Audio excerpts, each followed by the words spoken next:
Hello everyone, welcome to the channel. Today's video is about DB function in Excel, which is used to calculate depreciation of an asset using a fixed declining balance method over a specific period. The method applies a fixed rate of depreciation to the asset's remaining book value each year.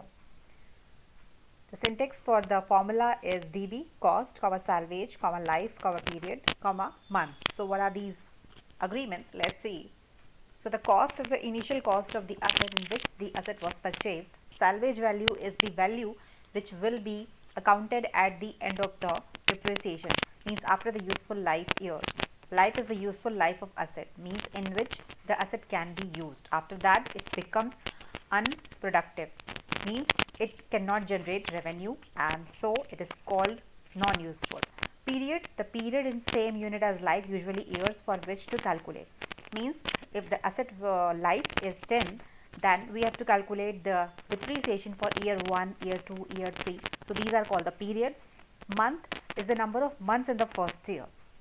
Means if we have to calculate the depreciation of a machine which was purchased halfway between the year, means it was purchased at the 6th month or at the 9th month or at the 2nd month, then you have to specify the months in the formula. So coming to the example, suppose we have an asset whose cost is 10,000, salvage value is 1,000, useful life in years is 5 years, and we have to calculate depreciation for year 1.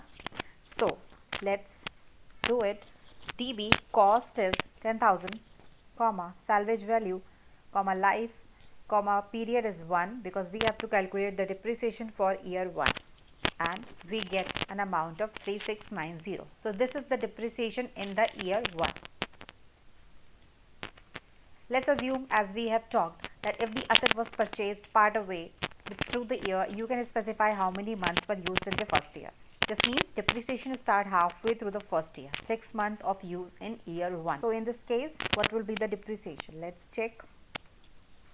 10,000, salvage 1,000, life, then period is 1, then months. Since it is halfway, then we have to specify month is 6, and it comes 1845 is the depreciation which will be done in the year 1. So what is the formula? It is the fixed declining balance method, applies a fixed rate calculated internally by Excel. Each period depreciation is equals to rate into remaining value. So rate becomes the depreciation upon the remaining book value. You find this video helpful. If so, do subscribe to the channel, and thank you for watching this video.